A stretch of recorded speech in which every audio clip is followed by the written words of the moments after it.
Preston spent an hour going over the basics of stuff that my teacher never really explained as easily as he did. By the time we were done, I actually understood some of it.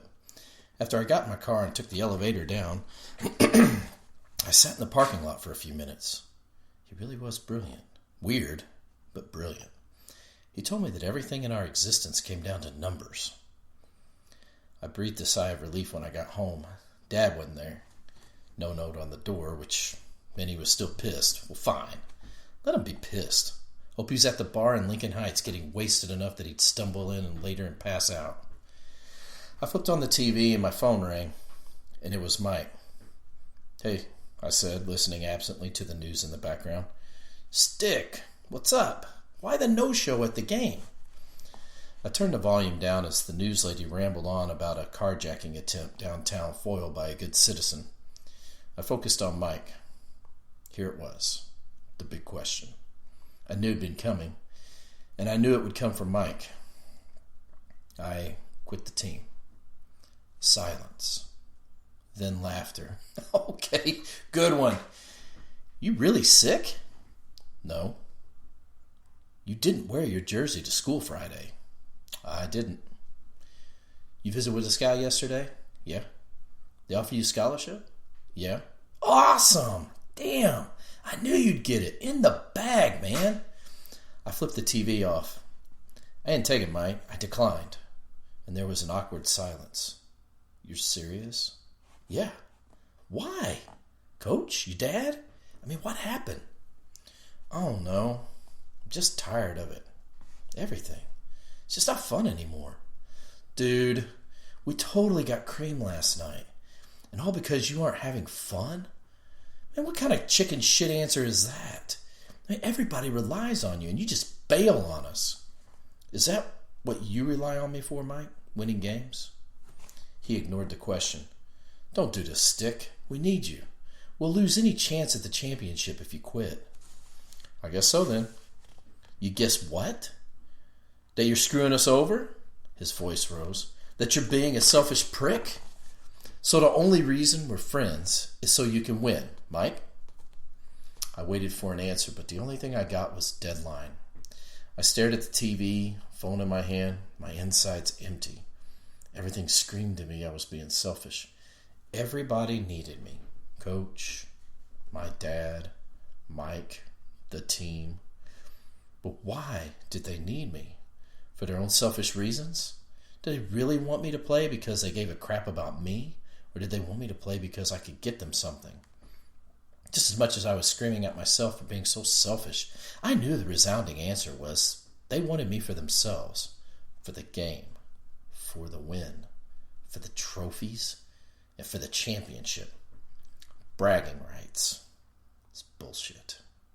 Everything that made me hate playing football was pressuring me to play football, and my best friend had just proved it, and I felt hollow.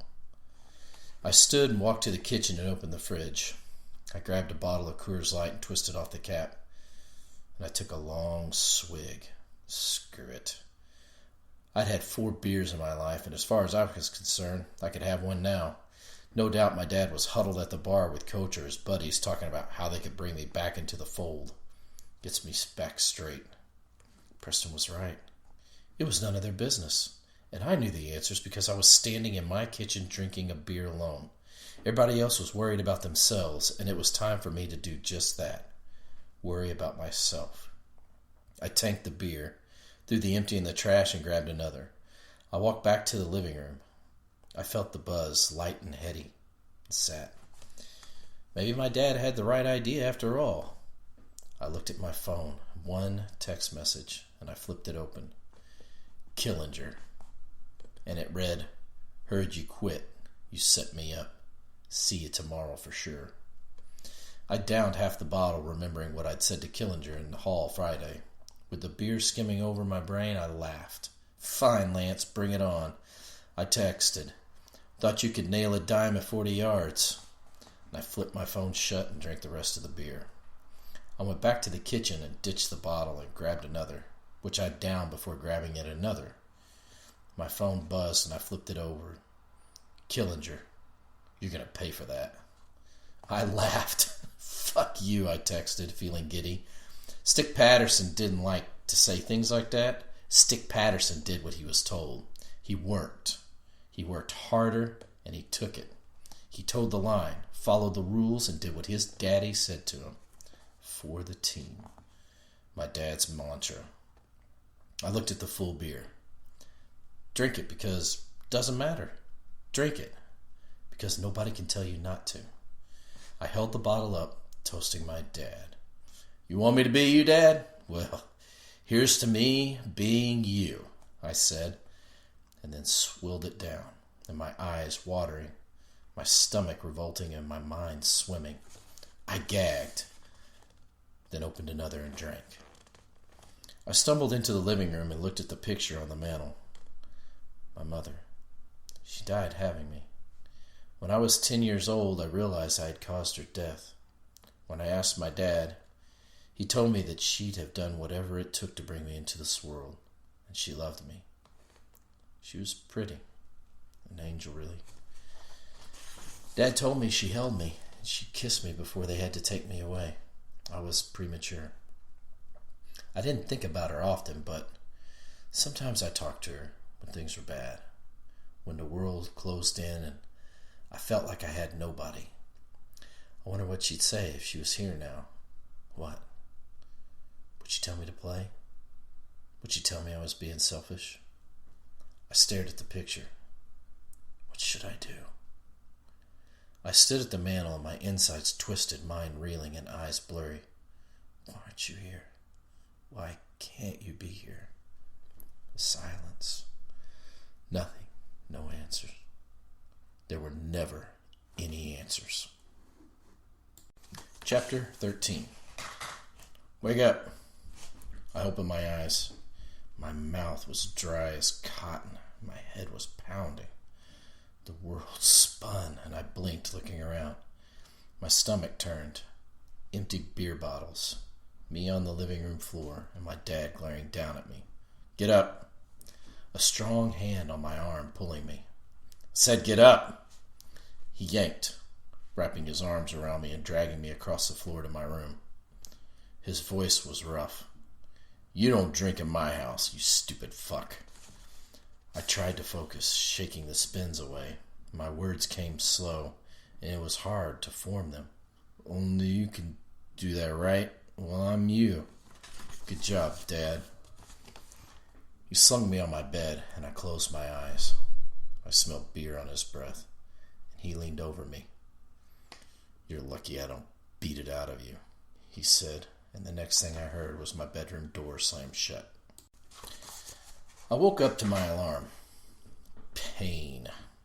My head pounded and my stomach felt like it had basketball stuffed in it. My muscles were stiff and weak. I looked over the side of the bed. A bowl filled with puke next to the bed said that my dad had come back in. Probably just to save the carpet. My stinking life in a nutshell. I lay there and then turned on my back and stared at the ceiling. If I could stay in bed for the rest of my life, I would. Just be here. Without the headache, but no. It's Monday morning. I had to get dressed and train, and without thinking, I slung my legs over the side of the bed and looked for my running shorts. With a dull roar in my head as a backdrop, I realized I had no reason to get up. I had an hour and a half before school. I was free. I didn't feel free, though. A few minutes later, I got up thinking of the night before with my dad standing over me. The look in his eyes and the hardness. It wasn't much different from the way it was after a game.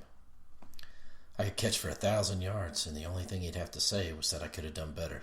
If I wanted to make it to the NFL, every little thing counted. I remember one time I took a short pass on our 15-yard line and ran for 85 yards, scoring the winning touchdown. On the way home, the only thing he said was that I should have tucked the ball deeper into my arm. Nothing was ever good enough for him. I was like a machine to him.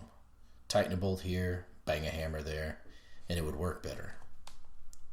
I showered, willing the hot water to rinse away the alcohol emanating from me.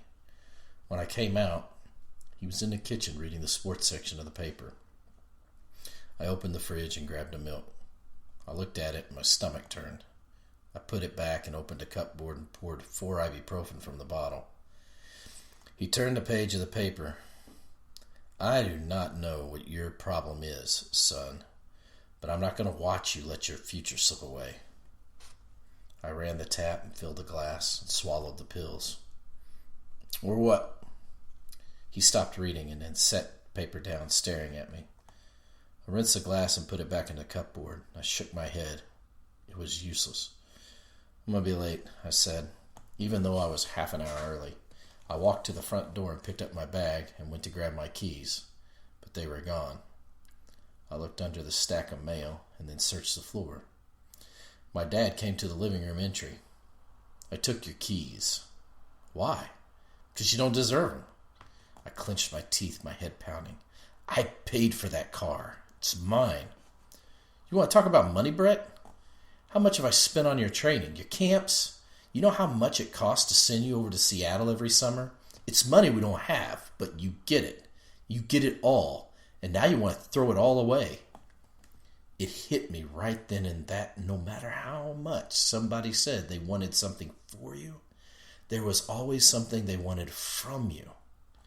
My dad was no different. I didn't ask for any of it. I just wanted to play. I didn't raise a quitter, he said, and turned and walked away. I got to school 5 minutes before class started, and I had to run the last 2 miles to make it in time. And I was winded when I hit the front doors. I felt like I was in some sort of stupid high school movie. First one person, then another, then 10 more, then everybody in sight stopped what they were doing and stared as I walked down the hall. Word travels fast. The quitter had arrived. I tried to make myself not care, but I couldn't. My shoulders tightened and my stomach turned, and the headache I had woken up with returned, throbbing like a massive gong in my brain. I kept my head down and walked upstairs to my locker. I sighed when I saw it. Somebody had scrawled, "Stick the prick," on it with a black marker. Instant humiliation coursed through me. I heard several people laugh as they saw me read it. I wish I was dead. I stared at the words and my heart hammering. I took a breath. This was me. I'd made the decision, and this was the only another reminder of why I hated playing football. But I had something to do, and I intended to do it today. I saw him at lunch. He was leaning against his car, a bag of chips in his hands, talking to Kim Wayans. I walked up to them. "Hey, Mike." He looked at me, and his expression was hard to read. "Hey, Stick." I smiled at Kim. "Mind if I talk with Mike alone a minute?" She giggled. "Big guy football player talk?" I gave my best-faced grin. "Yeah, something like that," I said, and then watched her walk away. Mike tossed the bag of chips onto his hood and crossed his arms. "You blew it, man. You so blew it." I shrugged. He looked at me. "Are you, dying of some disease or something? Because otherwise I can't figure out what the fuck you're doing." "We've been friends for over 5 years." "Yeah, 5 years of when?" he said sarcastically. "That's all I am to you then," I fumed when he didn't answer. Why answer when the truth was the truth? Even so, it pissed me off even more. "I guess if I were like you, we wouldn't be friends, Mike." I stared at him. I mean, why would I want to know a second-rate lineman? A fucking average, no-name nothing with a number on his back. I'm not second-rate. I knew he wasn't. He was a great player, and I was hurt. There'd been this thing in the back of my mind that if he, of all people out of everybody, would come through for me, that he would accept it, except me, I'd calm myself down. "I know. I'm sorry. I just figured you'd see it different." He rolled his eyes. "Well, it's sort of hard to. So much is riding on it, you know? I've lived for this game, for my dad and for the team, for Coach, for everybody except me since I was 12 years old. I'm done. They make this game ugly, and now you're doing the same thing. You're my best friend. All I get from you is shit. Not one single person has even asked me why." "Well, why would they ask? You're the best. You got what everybody wants, and you're obviously gone crazy." He paused and then shook his head and lowered his voice. "You got a shot at something I don't, Stick. Don't you get that? No matter how hard I try, I'll never be good enough to go pro. And you're letting it go. It's crazy. Mike worked harder than any other player on the team, and he was good. But he was right. He didn't have what it took to go pro. But I knew that if we took state again, he'd have a chance at some decent scholarships, and I squinted. You got a shot at the scholarship, huh? But he said nothing. What school, Mike? U of I. If I keep my stats up and we take state, I could get a free ride. Did you see, Brett? It's not just you. It's me, too. Yeah. I see, Mike, I said, deflated. Was there anything real in this world? Mike and I were best friends. We told each other our deepest secrets, our dreams. We'd shared our lives like brothers, and it had all been for one thing. Stupid fucking scholarship. No stick you don't see. I know what you're thinking, and maybe it's true. But you know as well as I do that I'll never get into a decent college without this. You know our situation. I did. Mike's father was long gone. Last he'd heard, his dad was in prison in Kentucky serving his sentence for drug dealing. His mother had just made enough money to keep them in a decent house in a decent neighborhood, but her credit was shot. He'd looked into student loans, but with his grade point, the most he would be able to do would be community college. I get it, Mike. I do, I said, and then walked away, more confused than ever. Chapter 15. I slogged through the rest of the day pretending I was invisible, which wasn't too hard because people treated me like I had a rare strain of the bird flu. Half the guys I saw from the team didn't even look at me. The bonus was I didn't see Coach. Preston was supposed to meet me at my car for tutoring at his place, but since my most awesome dad had taken my keys and I was on foot, I missed him. I didn't have his phone number either, which sucked, so I hopped the bus downtown, walking to his place in hopes that he was there. I walked around his building till I found the lobby and got buzzed up to the top floor.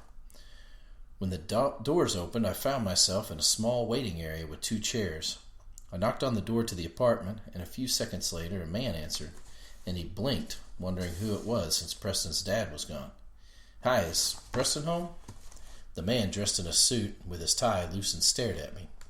He was shorter than me, around 45 years old, with a drum for a stomach. He had a startling blue eyes and dark close-cut hair, and he wore a class ring on his right hand. Most times I try not to be judgmental, but some people were born with ass wipes smeared all over their faces, and he was one of them. He studied me for a moment before answering. No. I looked back at him, weirded out by his stare. Do you know when he'll be home? I said, but he cut me off, calling back over his shoulder. Diane, your kid has a friend at the door. By the way this guy was acting, the first thing that came to mind was the black eye Preston had yesterday. I nodded. I can come back later, no problem. But then I heard shoes clattering across the marble entry. Preston's mom wasn't what I imagined. She was dressed in a light blue silk blouse and a pair of those super expensive lace jeans with white stitching. She had highlighted blonde hair and wore too much makeup. My first impression was that she was a 50-year-old woman doing everything she could not to be 50. It wasn't overboard, but she easily fit into the cougar category. She looked me up and down and smiled. You one of Preston's friends? Her eyes were kind and warm, and I nodded. Yeah, he's helping me with math. I missed him at school, I said, not adding that the reason was that my dad had stolen my car. She held her hand out, smiling again.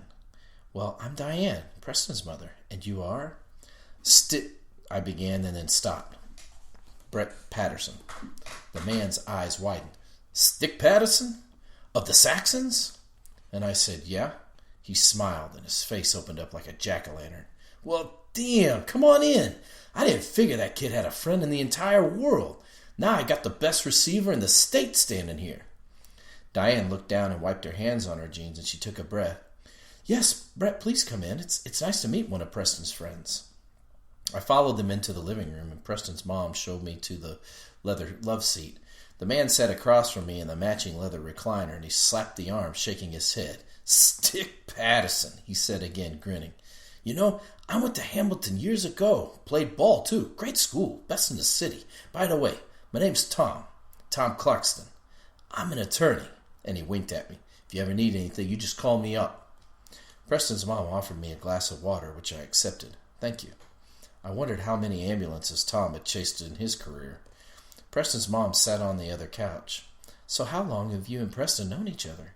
I'm afraid he's not much of a talker. I felt like I was being interrogated, but nicely. A little while.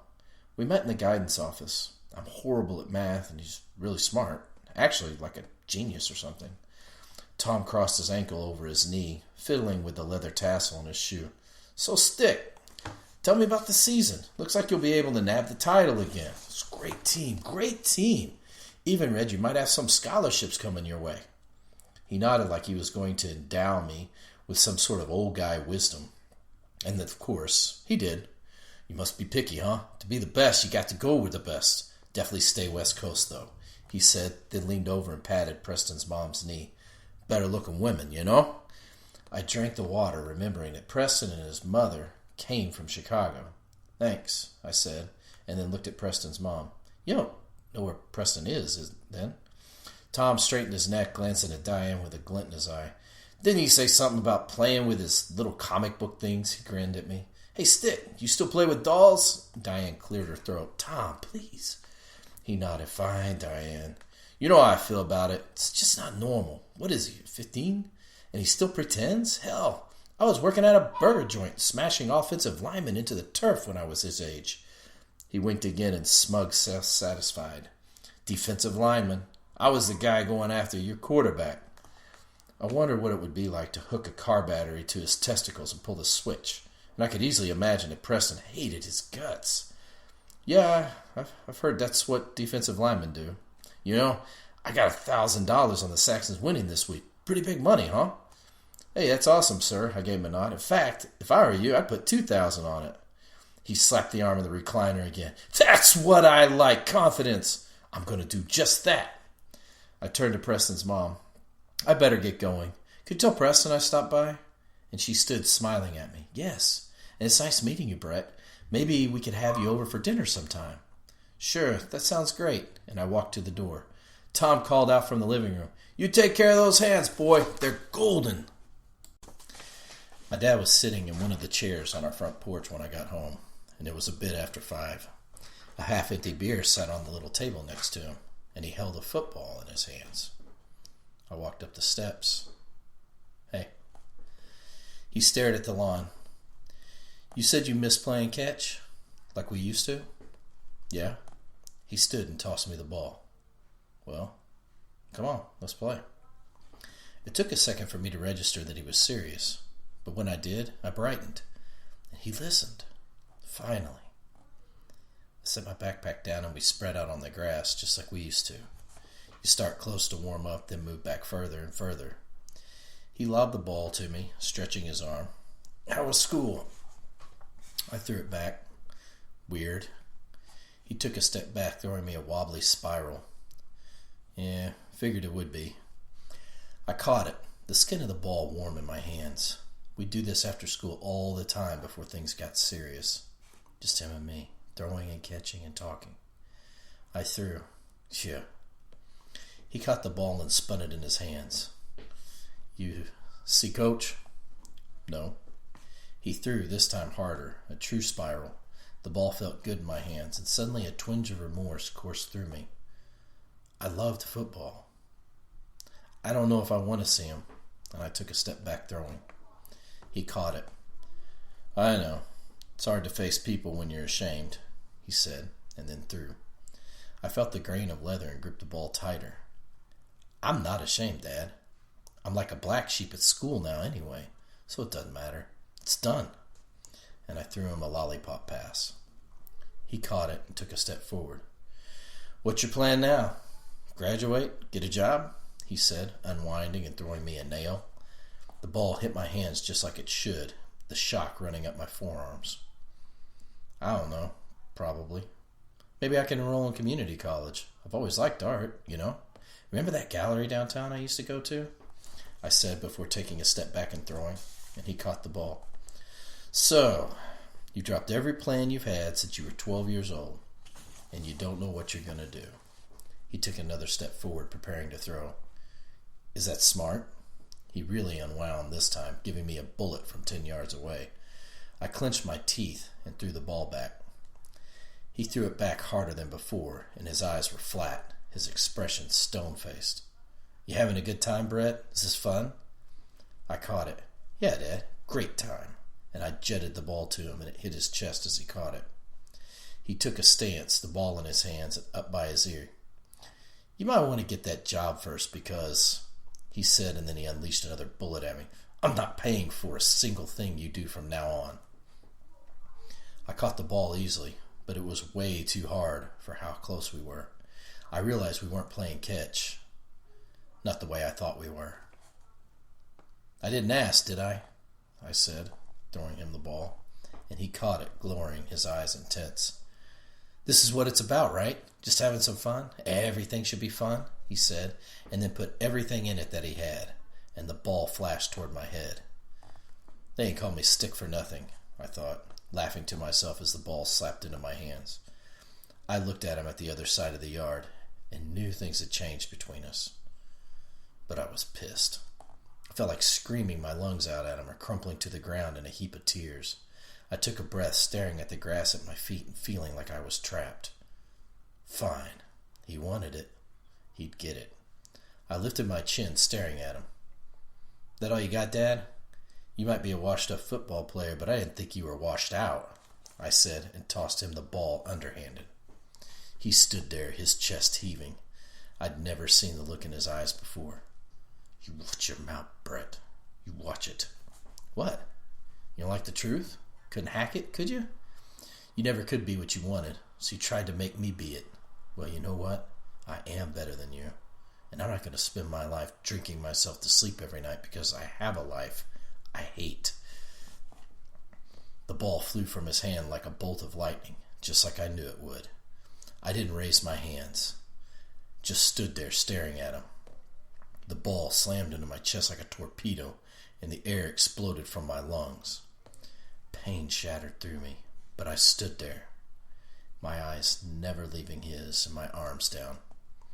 He took a halting step forward, coming toward me, the look in his eyes softening, and he stopped, the ice returning. I felt like I was going to pass out. He shook his head and began walking to the house. "There you go, Mr. Man. There you go." I sucked in a breath of air. "I'm never going to catch another ball again," I called to him, and he didn't answer, didn't look at me. He just went inside and slammed the door shut behind him. Chapter 17. In the bathroom, I pulled my shirt up and looked at the bruise. It was already turning a sick shade of purple. It looked like I'd been kicked by a mule. Every time I took a deep breath, shooting pain hit my chest, spreading through my lungs and around my rib cage. I stood there staring at myself. The game. All the times he'd made me wash his car or dig weeds out of the garden after I'd missed a pass. "Hard work pays off, son, remember that," he'd say. "The only reason I'm making you do this is to show you what happens when you waste your talent. You want to wash cars for the rest of your life? Be a loser?" I didn't think so. Think about that. Then he'd walk back into the house and crack a beer. Do as I say, not as I do, I thought. I shook my head, lowering my shirt. The fact was, I had no idea what I wanted to do other than football. I'd never had time to figure out anything other than the playbook. I walked into the living room, glancing at the clock. 10:15. Dad was snoring in his recliner, the television news droning on about some vigilante in the city. Crime was rampant in Spokane, and people were getting fed up. I clicked the set off and stood in the middle of the room looking around. Screw him. If I was my dad and I was going to hide a set of keys, where would I hide them? I looked at him sleeping, and then it hit me. He wouldn't hide them, because Stick Patterson would never even think of doing the unthinkable. I walked into his bedroom, and there, right on the dresser, were my keys. I stared at them for a moment and took them. For some reason, they felt lighter than they ever had. As I turned to leave, I glanced at myself in the mirror. Stealing now, you idiot. When I looked, I saw me. Same person I'd looked at every day since I could remember. Brownish blonde hair cut tight, a decent tan, white teeth. Nothing stunning or Hollywood about me in the least, but not ugly as a stone. A person among billions, I thought. But now it was different.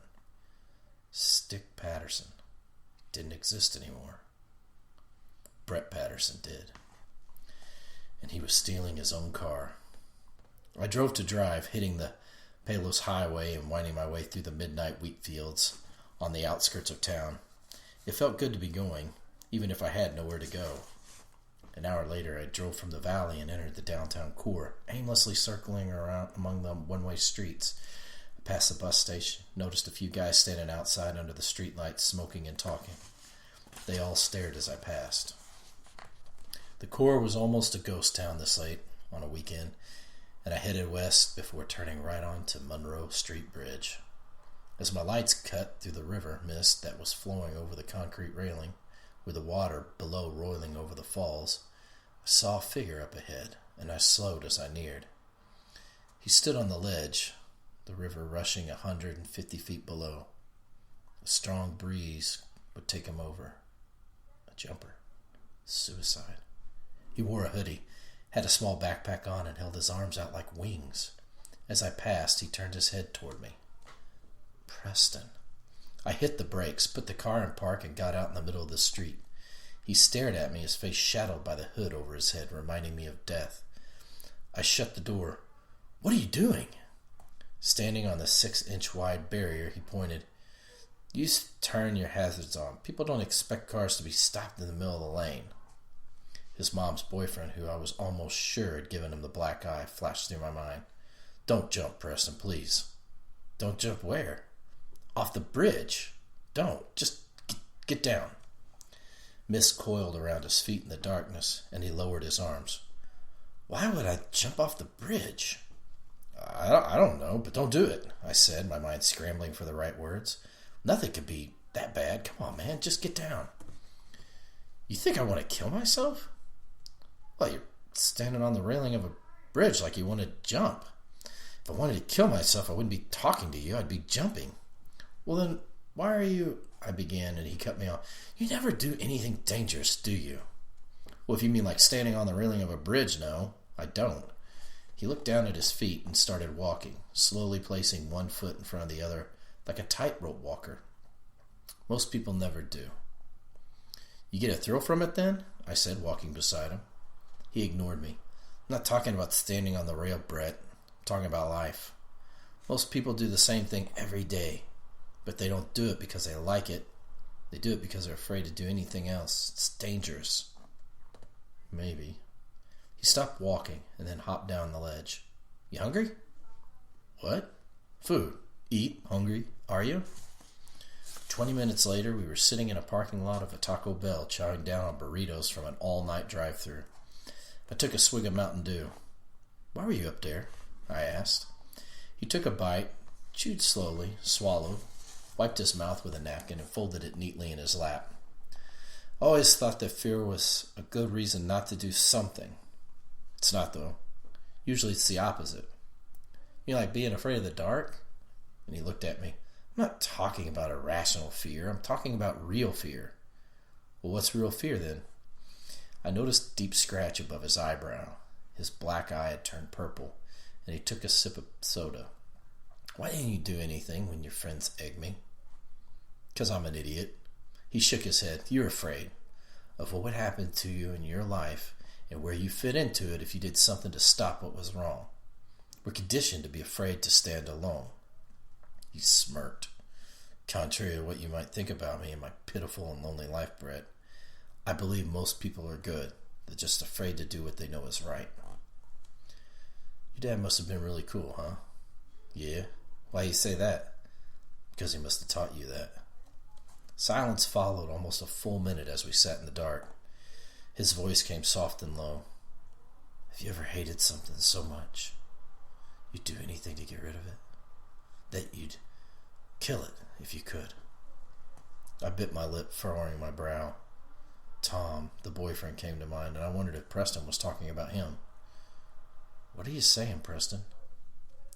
My dad and I came out of the museum that night 6 months ago. A guy walked up to us and pulled a knife. I stood there. I was so scared. I didn't know what to do. He told us to hand over our wallets, which my dad did, all the while begging the mugger not to hurt us. and then the guy told me to hand mine over. I couldn't move, so the guy moved toward me, and my dad stepped between us. I saw them there. Saw Preston's dad protect his son. Saw that knife flash sinking into his chest. I saw a dead father on the sidewalk and his son kneeling over him, and I shuddered. You hate the guy who killed him that much? No. I looked over at him in the dim. Well, who then? I couldn't move, Brett. I wanted to, but I couldn't. Just like always, I could never do anything. It's not your fault, Preston. My dad died because I am what I am, Brett. I looked at him. No. He stared at his hands, clenching them. Most people get a chance to fix what they hate about themselves. Nobody gets killed. He glanced at me. They just quit the team or switch schools or find new girlfriends or get grounded. And they try to change. Nobody dies. Nothing is taken away forever. Tears welled in my eyes, and I felt like the biggest loser idiot in the world. I thought about that day with Tilly and the eggs, the first time I'd noticed Preston. They didn't know what they were doing. Just a prank, just some eggs. No harm, no foul, except that the kid they did it to was in more pain than any human being I'd ever known.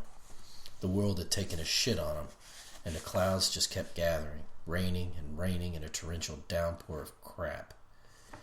I fought back my tears, feeling the warmth of rage course through me.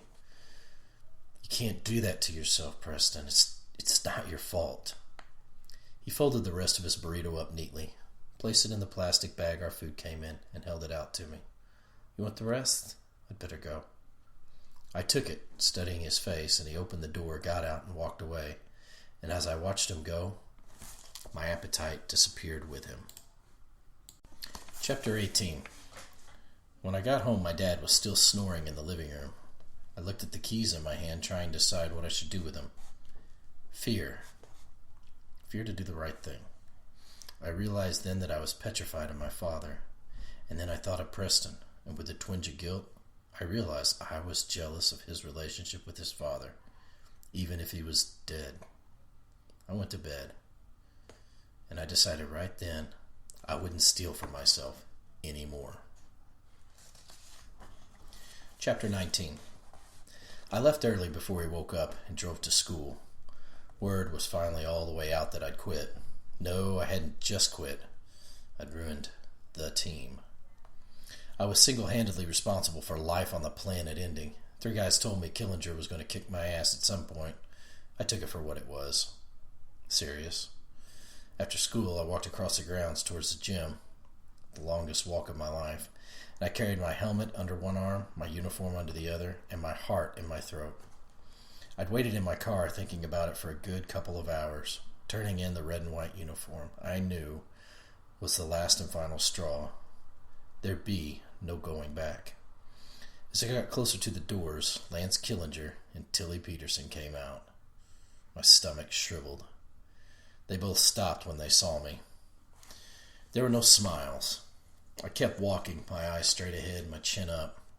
I had quit for a reason, and it was a good reason, and I wasn't going to be afraid of it. I also knew what would happen now, which was me getting my face beaten inside out.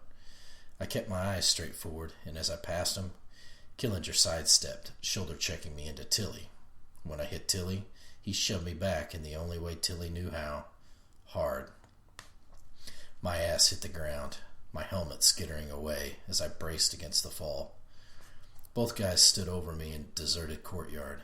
Killinger smiled. You always thought you were better than everybody else. Now we'll see. You'll be my bitch for the rest of the year, Tilly said. I looked around, and through the glass doors of the gym, I saw Coach.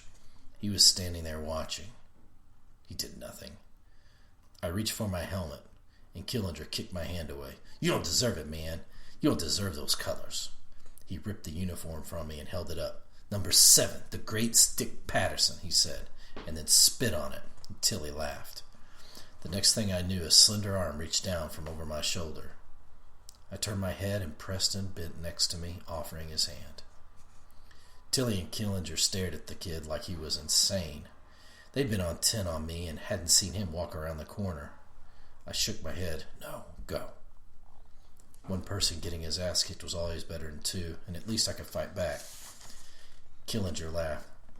Look at this. Pattison has a new friend, little faggot boy. You like eggs, faggot boy? Preston ignored him. He stared at me, and I saw complete and absolute fear in his eyes, which surprised me. In an instant, I understood everything he'd said the night before about being afraid to do the right thing. I took his hand and he helped me up. Tilly laughed. Looks like you guys got some backup stick. No, just you two and me. He stays out of it. Preston picked up my helmet, and Killinger held his hand out. Give it here, kid. Preston stood pale and silent, unmoving, his big eyes on Killinger. Hey, you want more than eggs this time, you fucking fag? He said, stepping closer to Preston. They stared at each other down for seconds, and Killinger grabbed Preston's arm. And then it happened. Preston swung the helmet with all his might, nailing Killinger square on the cheek. Blood sprayed, but it didn't stop there. He was like a tornado, arms flailing, the helmet a blur as he went after the falling Killinger. As Killinger failed, Tilly rushed in and wrapped his arms around Preston, lifting him like a child. Preston was screaming. No, not just screaming, but from the bottom of his soul yelling bloody murder. Skinny arms swinging, legs kicking, body thrashing in Tilly's huge arms. Preston fought uncontrollably, beating both Tilly and himself with the helmet. The helmet caught Tilly square in the face and blood gushed from his nose. Preston, with spittle and slobber flying from his mouth like he was possessed by a spastic demon, lowered his chin and sank his teeth into Tilly's forearm. His yells turned to growls as he gnashed his teeth. Tilly tried to control him, squeezing tighter.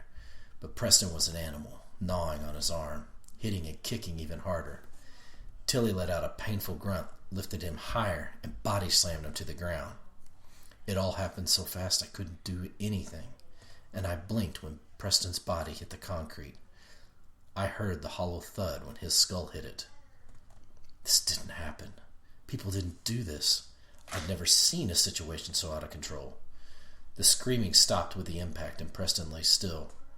Tilly, in a rage, leaned down, drawing back a giant fist to punch his head. I leaped at him, winding back and landing a massive haymaker against the side of his face. I thought for sure I'd knock him out, but Tilly only roared in pain, backing off and holding his cheek. Kid's a fucking mental, man. Look at my arm.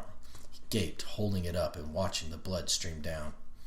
I stood over Preston, staring at both Killinger and Tilly. Killinger looked like he was in shock, which he should have been. A 117-pound, 15-year-old kid had just beat the shit out of both of them. Leave, Lance. Get out of here. And they did, with Tilly pointing at me, telling me I was finished and that he'd finished me himself. And then it was over. I glanced to the gym doors just in time to see Coach disappear from sight. No other teacher had seen a thing. Preston regained consciousness, and he lay on his side in a fetal position, his face buried in his arms and his body heaving. He was talking to himself quietly through his sobs and moans, and the only thing I could understand was him mumbling, "Sorry," over and over again. I knelt down next to him, hoping to God he was all right. Tilly had slammed him hard. Too hard. "Hey, are you okay?" He didn't answer me. He was still heaving, still talking to himself, almost as if he was dreaming, still curled up like a wounded animal. I put my hand on his shoulder and he flinched. "Don't touch me! Never touch me!" he rasped. I moved back, holding my hands up, palms towards him. "Preston, it's okay. It's fine, man. It's me. I'm not going to hurt you, I promise." His whole body trembled and his face was smeared with blood and snot. He looked at me, those impenetrable eyes so deep and full of mystery and misery and sadness. He sat up, wrapping his arms around his chest. "Don't touch me. I promise I won't. Are you okay?" His eyes were closed and his chin quivered, and he clenched his teeth, trying to calm the sobs coursing through him. "Leave me alone. I'm supposed to be alone, so leave me alone." But I didn't budge. For all I knew, he'd cracked his skull. "Are you okay? Are you hurt?" But he blinked his eyes open and got to his feet. "I'm supposed to be alone, Brett. Don't you understand that?" And then he got up and ran, his legs wobbly, and his awkward body somehow not falling. Chapter 20. I knocked on the office door 5 minutes later, and in a moment, Coach opened it. I held my uniform. Killinger spit on the jersey and my helmet, streaked with drying blood. He looked at him, and then at me, his face a rock. "You lost us the game, Brett. You watched the whole thing. You let so many people down," he said. "I thought you were better than that." It was as if he had just witnessed a kid getting slammed into the ground hard enough to knock his brains out. My stomach turned. How could I have ever listened to him or respected him? How could I have ever believed that he was someone to look up to? Tilly could have killed him. If there was an emotion behind his face, God himself couldn't have dragged it out. You just don't care, do you? It's all about your game. And whoever doesn't play doesn't matter, huh? All about winning, no matter what you do to people. I dropped my helmet, and it bounced on the floor, echoing through the empty gym. His voice was low, full of gravel. "Don't quit, Brett. You'll regret it for the rest of your life." A wave of revulsion shuddered through me as Preston's head hitting the concrete flashed through my mind. "You think I'd play for you?" "You're a shitty human being," I said, and then I flung the uniform at him.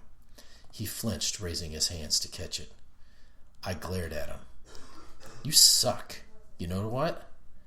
You're nothing but a third-rate coach who has to play dirty to win." Chapter 21. My dad had called me 4 times during the day, leaving messages. The first 2 were threats about the car, and then it turned to, "I want to talk." The last was nothing but him pleading for me to rethink quitting the team, and I didn't call him back. After leaving the gym, I headed to the parking lot, and in the late afternoon sun, my rear window glistened and sparkled. The glass spider-webbed. A brick lay embedded in it. As I stared, I noticed the driver's door. Somebody had keyed it with a big X. A parting gift from Killinger and Tilly, no doubt. And it took me 10 minutes to get out the broken glass. Thousands of brilliant pebbles covered my back seat. I left the brick in the parking lot and headed to Preston's place. When I reached the lobby, I buzzed the apartment, and Preston's mom's voice came through the tiny intercom. "Yes?" "It's Brett, Preston's friend." "I'll be down in a moment. Please wait." I stared at the walls until the elevator dinged, and when the doors opened, Preston's mom came out. She was dressed like she was going out for the night. A short skirt, cleavage showing, her hair curled, makeup done. Her face, however, didn't look happy. Her eyes were blue, and I noticed they were shaped like Preston's. She nodded, smiled briefly, and pursed her lips. "What happened?" "I'm not sure what you're talking about," but she cut in. "What is going on with Preston, Brett?" "I don't know, ma'am." "Is he here?" "Yes, he's here. He came home with a knot the size of a golf ball on the side of his head. He's limping, and he won't tell me anything. For the last 3 months, he's come home with bruises and cuts and black eyes. He won't say a thing." I wondered what it was like to have a mom. She was pissed, all right, but I could see in her expression that she was worried, too. "Is he okay?" "Brett, please. He won't talk to me. He won't say anything, ever." She crossed her arms under her breast, squeezing herself. "What's going on?" "I don't know, Mrs. Underwood. Can I see him?" "I'm sorry. He explicitly told me he didn't want to see you." Her lips tightened, and she narrowed her eyes. "Did you do that to him? Did you hit him?" "No." "A guy at school did. The last thing I wanted was to get into this. Rule number 1, when your friend's parents grilled you, was to find a way to get off the grill. It's okay, though. They're not after him or anything. I swear. Just a fight." She narrowed her eyes. "They? Ugh. Why did I have to screw everything up?" "No, I mean him, the guy. I promise." Just then, the last person I ever thought would save my life walked into the lobby. Tom. Good old Mr. Boyfriend. He had his hair all done up and gelled like a guy 20 years younger, complete with a Ray-Ban sunglasses resting on top. He was dressed in a Hangman Valley Golf Club polo shirt and wore a pair of tan pants. The glasses alone probably cost $300, but it didn't change the fact that he was a 2-bit ambulance chaser with a loud mouth. He looked at me and grinned. "Hey, Stick, how's the arm?" he said, slapping me on the shoulder like we'd known each other longer than 10 minutes. "Just fine, sir. He winked knowingly. I put 2,000 on the team. Thanks for the heads up, kid. I nodded, smiling inside. Great, I said, then turned to Preston's mom. Is he okay? I asked again. Tom frowned, but it wasn't a frown of concern. Every second I knew the guy convinced me that God occasionally borrowed from the defective parts bin when he made people. Let me guess. Preston? Preston's mom swallowed. Tom, tonight isn't a good night. Preston isn't doing well. Well, I hope this is some kind of a joke, because somebody in this city is going to be at this fundraiser, Diane. It's important. Preston was beaten up at school today, Tom. He grimaced. Always him. Always the kid. I said this was important. Word hadn't reached the papers that the Star receiver had quit the Star team, and I cleared my throat. Mrs. Underwood? I'm sorry, but I should leave. I glanced at Tom, who still pouted, and I gave him my best smile. You going to be at the game this week? Yeah, of course. Like I said, I'm betting big on you. I nodded knowingly. We're playing Meade. I heard something, too. And he perked up. Oh, yeah? Yeah. The quarterback messed up his rotator cuff water skiing yesterday after school, and he can't throw. Tom, with the smell of easy money lingering in his head, like a noxious green cloud, clapped his hands. Golden! I'll up it another 1,000. And he slapped my back. Game on, Stick. You're making me money, boy, and that's how it's played. I thought about Preston sitting upstairs, no doubt with a raging headache, and I laughed. You got it, sir. Chapter 22. You never do anything dangerous, do you? Those words rattled around in my head like numbers in a bingo cage. Yeah, right, I thought as my stomach clenched and adrenaline flushed through me. I figured for whatever I hadn't done for the last 18 years, this was making up for it. Even through my fear, a certain giddiness overcame me, an exhilaration I hadn't felt before. This was crazy.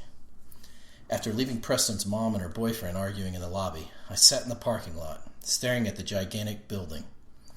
15 minutes later, I watched as Mrs. Underwood's pristine BMW drove from the garage. Tom had won the battle, it looked like. I figure he always got his way, but I also imagined him sitting in the bleachers as the team streamed onto the field this Friday, the look of concern, then confusion, then anger when he didn't see me, then rage when he saw Meade's first-string quarterback take the field. I giggled like a little girl thinking about it. Now, a half an hour later, with the evening breeze rippling through my hair, I looked down, all the way down. On my hands and knees, I peered over the edge of the roof of Preston's building, and vertigo swept through me. My eyes swam. I hated heights. Closing my eyes, I backed away and stood looking over the twinkling lights of Spokane. A notch of the moon was cresting Brown's Mountain to the east, rising slowly, and I could hear the rush of the falls far below, and my eyes were drawn to the headlights, small and distant, streaming along the freeway. Once again, I got on my hands and knees and crept to the spot above the balcony that was outside Preston's room. Insane. I was insane. I could have buzzed his place after his mom and Tom left, but I didn't. I entered the password for the garage and taken the massive lift up to the top floor. I didn't knock on the door that led into the apartment. Instead, I found the maintenance door and the stairs that led to the roof. You never do anything dangerous, do you? The world below me spun, and I laughed. Trust it. Trust what was right. I had no idea why I was doing this, but there was a reason, and I was sure it was the right reason. Among the antennas, air conditioning units, and other apparatus on the roof, there was a large satellite dish on the south side. Around it, and running along the edge of the roof, were steel bars and tubes that fastened the dish to the building. 15 feet below that, Preston's balcony laughed at me. I dare you to do it. I figured that if I slung myself over the edge while gripping the bars, I could dangle a good 8 feet down. That left the 7 feet of flight, or vertical plummet, to his balcony. Every synapsis in my body screamed at me to leave, to go knock on his door like a normal human being. Stick Patterson didn't do anything that risked his career as a football player. You never do anything dangerous, do you? No, I thought. I never do. I do what I'm told, and I do it without thinking. No snowboarding or no water skiing. No dirtback riding. No diving off the bridge at Post Falls. My dad had actually compiled a list of things I couldn't do. Yellowed with years, it was still posted on the refrigerator. Last year, it even nixed plans I had to go play frisbee golf with my friends the day before a game. He hadn't, however, written that I couldn't hang over the edge of a 19-story building and free fall to a balcony. Nope, not on the list. He'd missed that one. Taking a deep breath, I grasped the bar and twisted sideways, putting my first leg down over the ledge. There was no reason to do this. I could have buzzed him. I could have knocked. I could have gone home to face my dad. Preston wasn't in danger, and I could talk to him tomorrow. Hunt him down if need be. But something inside of me said I had to do this. That he needed it. That he needed me to prove something I hadn't quite understand. Or maybe that I needed this. My whole body tight with fear and my heart pounding. I refused to look at anything but the balcony. As I slung my other leg over the bar, every muscle screamed, and my eyes shifted sideways to the sparkling lights of the city. Stupid idiot, now you've done it. Feet dangling, I lowered myself, trying to pretend I was hanging from a monkey bar and not a pipe on top of a building. Despite the breeze, beads of sweat gathered on my forehead. My body was plastered against the side of the building, and my hands white-knuckled on the bar above me. I looked down to the balcony. I had guessed 15 feet from up there, but here the gap from my toes to the concrete balcony seemed like 100. So I hung there. I could try to pull myself up, but there was nothing farther back on the roof to grab that would allow me to pull myself over to safety. The movies, I realized, were full of crap. There was no way I could swing my leg back over the bar. I imagined a news helicopter hovering, the camera rolling as I reported on the poor, demented teenager hanging over the edge of a 19-story building. Breaking news. Eat your dessert and watch the drama unfold. I don't know how long I hung there, but my hands began to cramp, and my shoulder sockets were tortured balls of fire. I was never good at making decisions. Decisions were made for me, and I followed them. Now I was alone, and in a bit of an uncomfortable position. I looked down again, cussing myself. Count to 3 and do it. Let go. Tuck and roll, just like Vin Diesel or Tom Cruise. I let go. I quickly found that tucking and rolling when falling vertically does not work, and the pain that blasted through my body was proof of it. Forward motion was needed to roll, and I landed like a collapsing scarecrow, my knees buckling, hitting my chin, my butt slamming into the concrete. I tasted blood, rolled onto my back, and lay there looking at the fading stars rimming my eyes. After a minute or so, I detected no broken bones or extreme pain, just the pain of stupidity and a crunched tongue. I turned my head and spat a gob of blood and saliva. Preston didn't have the blinds drawn, and as I lay there looking into his room, I had a hard time focusing. I crashed pretty hard and was surprised I hadn't alerted him. Taking another breath, I squeezed my eyes shut and then opened them again. The lights were off, and the only glow came from the lamp on his desk. I saw movement through the sliding glass door. Preston was with shadows drawn about him. He stood next to his bed, and his clothes bulky. He stuffed items into his school backpack and tent. I shouldn't say stuffed. Preston was never stuffed anything anywhere. Whatever he was putting into the pack was carefully placed, and through the dimness I could only see what other items he put inside. He did with his typical organized manner. He was leaving, and I was stuck on his balcony. Sudden unease spread through me as I watched him. I was spying, and it didn't feel good. My imagined daring and heroic appearance disappeared, and I was left with being a peeping Tom. Groaning, I tore my eyes from him and stared at the star-glittered sky. He was leaving. Where? Why? Had today pushed him over the edge? As I sat up, my head swam, but before I knew it, Preston had zipped up the bag and exited the room. Fear gripped me, and I rose to my knees and crawled to the door. Please, God, be unlocked. I imagined myself stuck on the balcony all night, the sun rising, and Preston's mom coming in and seeing me curled up outside like a homeless stalker freak. Oh, God. Gathering my courage, I crept to the slider, and I reached up and pulled on the handle, and it slid open gracefully, and I let out a breath. Whew. Now that I'd officially gone from a freako stalker to a criminal by breaking and entering, I somehow felt better. As an attorney, Tom wouldn't agree, I was sure, and I quietly shut the balcony door behind me and then opened the bedroom door. I was just in time to hear the front door shut. Preston leaving. Walking quickly, I decided to leave by way of the kitchen, and once out on the landing, I pressed the elevator button. In another minute or two, I was breathing the fresh night air outside the car lift, my crimes and humiliation averted. And then I saw him. The street lamps cast his small frame in long shadows as he walked toward the bridge. I had my keys in my hand, and I looked at my car in the distance and then back at his fading figure. I followed, hustling after him. Across the bridge into the downtown core, Preston walked quickly, head down, hands in pockets, hood pulled over his head. 20 minutes later, he left the business district, turned right, and headed into a neighborhood I'd never seen or been in before. Nestled against the river, the decrepit houses, broken down cars, garbage-strewn yards, and barking dogs were numerous than the occasional well-kept and tidy home. Spokane might not be a sprawling metropolis with all the metropolitan problems that bigger cities had, but we did have one thing in common with them: not a lot of money. Hardened people were made hard by scratching a living from low-paying jobs, and more than a few of the neighborhoods showed the wear and tear of an economy that had sputtered and stalled for years, and this was one of them. This late, most houses simply had a porch light burning.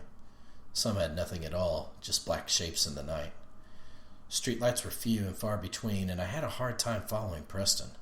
I did notice that he slowed his walk, taking his hands out of his pockets. He turned his head left and right as he went, as if he was looking for an address, and his posture changed too. His sloped shoulders were squared, and his walk steadier. A car came from behind, and its headlights glowing as it drove slowly toward us. I was half a block behind Preston, and as the car passed me, he suddenly stopped and turned around, watching the car home. I stepped behind a massive maple tree next to the sidewalk, watching.